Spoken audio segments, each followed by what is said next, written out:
आखिर कारण क्या है कि 1.5 साल में ही इन्होंने अपना सेटअप को चेंज कर दिया, ब्लैक बंगाल को छोड़ करके क्रॉस ब्रीड पर आए। पहले इसको चलाइएगा, ये चलाइएगा तो क्या होगा, घाव या तो बैठना होगा तो बैठ जाएगा और नहीं तो पकना होगा तो पक जाएगा, और जब फूट जाए तब फिर एक चला दिया। कितना अब आप ही से सारा जानकारी ले लेते थे, चाहे और भी लोग बोलते थे कि ब्लैक बंगाल में दूधगर बकरी खरीदो। हाँ, तो मार्केट में घूमते भी है, लेकिन दूधगर बकरी कोई किसान बेचता नहीं है। नहीं बेचता। छोटा किसान एक ही बकरी रखता है, बोलता है इसी से मेरा सब है।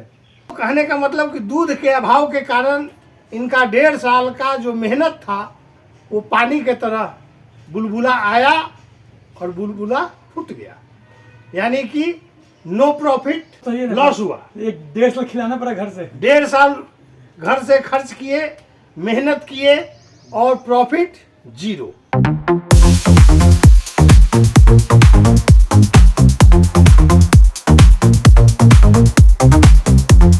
दोस्तों नमस्कार, मैं ओंकार तिवारी बाबा गोट फार्म से। आज हम आए हुए हैं पटना जिला में, विक्रम है और विक्रम के पास ही एक गांव है अख्तियारपुर, और यहाँ पे एक गोट फार्मर है दीपक जी। लगभग 1.5 साल से ये गोट फार्मिंग कर रहे हैं।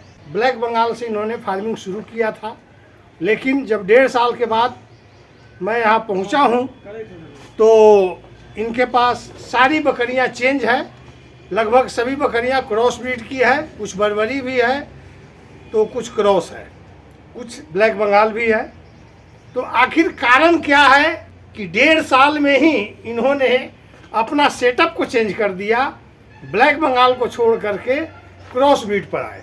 तो आज इन्हीं के द्वारा हम जानेंगे कि जहाँ पे लोगों का कहना है black Bengal all the best, black Bengal all the best, तो आखिर ये बेस्ट क्यों नहीं है, कारण क्या है, आज इनके द्वारा हम आपको सच्चाई पहुंचाने की कोशिश करेंगे। तो आइए दीपक जी, फार्मिंग आप कितने दिनों से कर रहे हैं? जी वो लगभग 1.5 साल होने जा रहा है। स्टार्टिंग में आप ये बताइए हमारे व्यूअर को कि स्टार्टिंग में आपने किस ब्रीड से बकरी पालन शुरू किया? ये स्टार्टिंग में हमने सिर्फ ब्लैक बंगाल की 10 बकरियां मैंने के लिए थी। अच्छा, ब्रीडर मेरा बाहरी का था, गुजरी नस्ल का, ठीक, उसी से स्टार्ट किया मैंने। अच्छा, तो इस बकरियां बहुत सब शुरू में गाभी ली थी। हाँ, सब बच्चे दिए, सब बच्चे का देहांत हो गया। अच्छा, फिर दोबारा मेरा क्रॉस वाला बच्चा आया, हाँ, उसमें भी एक भी नहीं बचा, वो भी सब देहांत कर गया। कारण क्या था? कारण क्या था बाबा कि सबसे हमको तो बड़ा कारण लगा कि बकरियों के पास दूध का कमी होना, दूध का कमी होना, कुपोषण का शिकार हुई, अपना बकरियां मरते चली गई। दोस्तों 1.5 साल का अनुभव इनके पास है। ब्लैक बंगाल से गोट फार्मिंग शुरू किए, सभी बकरियां जैसा कि लोग बताते हैं, गाभिन बकरी भी खरीदा इन्होंने, लेकिन बच्चे भी आए, लेकिन दूध की कमी के वजह से क्या बच्चे 2-3 से कम नहीं देती होगी? जिन्हें कोई 2 दी, कोई 3 दी, लेकिन दूध नहीं है। जिन्हें दूध नहीं, मैं 3 बच्चा 2 बच्चा नहीं, एक बच्चा पाल लेती है अच्छे से। हाँ, तो कहने का मतलब कि दूध के अभाव के कारण इनका 1.5 साल का जो मेहनत था वो पानी के तरह बुलबुला आया और बुलबुला फूट गया, यानी कि नो प्रॉफिट, लॉस तो ये लॉस हुआ। 1.5 साल खिलाना पड़ा घर से, 1.5 साल घर से खर्च किए, मेहनत किए और प्रॉफिट 0। हाथ में कुछ नहीं मिला, लड्डू मिला, कुछ नहीं, लड्डू मिला। हाँ, लड्डू। आप जो ब्रीड लेकर के आए हैं, ये आपको कैसे पता लगा कि अब हमको इसमें आना है?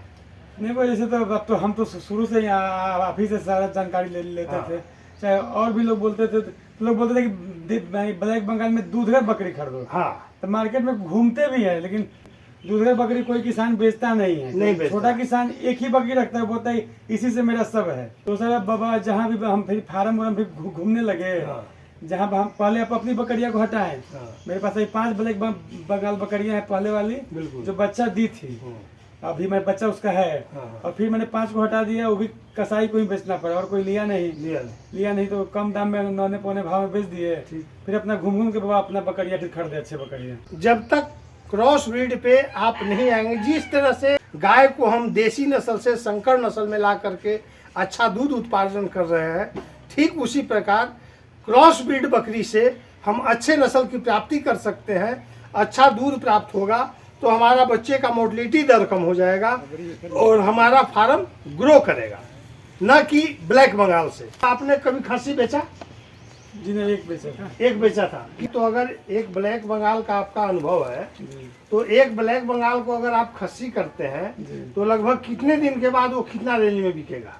10,000 तक। हाँ, अगर कसाई लिया तो 10,000 है, लेकिन कुर्बानी में 12-13,000 का लोग देता है, वो भी अगर बढ़िया अच्छा रहा तो पूरा थल रहा तो। हाँ, इस वीडियो के माध्यम से आपको बताने का यही मकसद है कि जो भी ब्लैक बंगाल से फार्मिंग कर रहे हैं मेरे भाई, वो क्रॉस ब्रीड पे आए।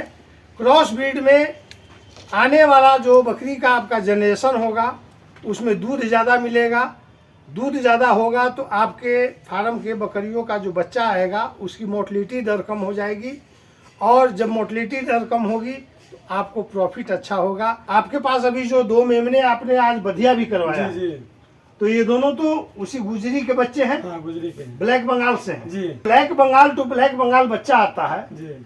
उसमें और इसमें आपको क्या फर्क मिला? और के बाद मेरा अभी 2 महीने 10 दिन का बच्चा है, हाँ, और जो ब्लैक बंगाल से ब्लैक बंगाल है वो मैं 4 महीने का बच्चा, इसका बच्चा का दोनों का सेम है हाइट। दोनों का हाइट और वेट भी ज्यादा है इसका। हाँ क्रॉस ब्रीड का बच्चा ब्लैक बंगाल टू गुजरी नस्ल का बकरा से ब्लैक बंगाल मीटिंग करके जो बच्चा दिया है, 2 महीने का बच्चा का वजन लगभग 8 किलो से कम नहीं होगा। जी, हाँ, 8 किलो वजन जाता है, जबकि 2 महीना में black Bengal to black Bengal का बच्चा 8 किलो, शायद ही कोई इक्का दुक्का मिल जाए, तो मैं कह नहीं सकता। तो दोस्तों, क्रॉस ब्रीड का मुनाफा तो है, अब मर्जी आपकी है कि क्रॉस ब्रीड पे आप काम करें या ना करें। अगर बकरी पालन में आना है तो क्रॉस ब्रीड में आना ही होगा, तभी जा कर के आपको गोट फार्मिंग से मुनाफा होगा, क्योंकि मेहनत उतना ही लगना है, समय उतना ही देना है।